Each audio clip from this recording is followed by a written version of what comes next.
Triasar is composed of 12 short books. They are brief and short, so go take a look. Jonah and Malachi, I think, are interesting. They talk about God being loving and forgiving.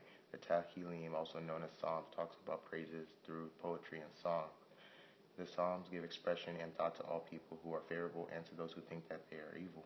Mishlei talks about Solomon's Proverbs. It also talks about his teachings and problems. You have Job and writings talking about the evil, the divine, and the righteous. Next, starting with the Song of Songs, one of the next 5 books in the 5 scrolls portraying love and poetic dialogue. Sages say it's the most holy, and is written by Solomon. The dialogue is between the man and the woman, and it's read on Passover, when God said he's the Jewish people's owner.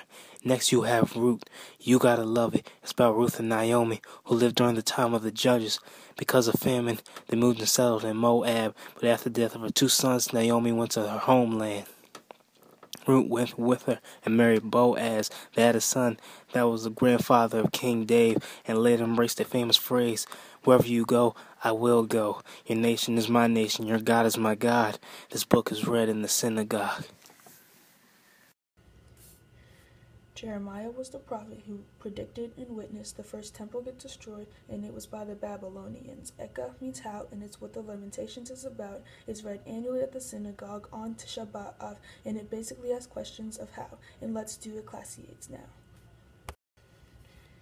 The writer was King Solomon, son of David. He refers to himself as Kohelet. He says that to be materialistic is useless, and not to have spiritual dimension is selfish. Cynical, as he puts it. Overall, it says respect and obey God. This book's read in the synagogue on the holiday of Sukkot.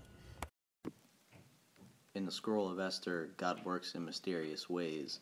In the book of Daniel, the enemies of the Jewish people are portrayed. Ezra and Nehemiah, good looks. It's a double feature, 2 stories in 1 book.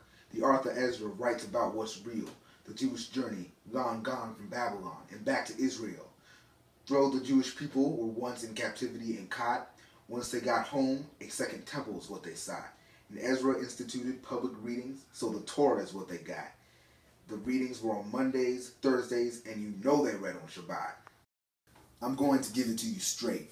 No delays is what it seems. When you say Divrei Hayamim, the events of the day is what it means. It details the genealogy of major figures in the Bible, from Adam, Eve, to Ezra, and there's never any idols.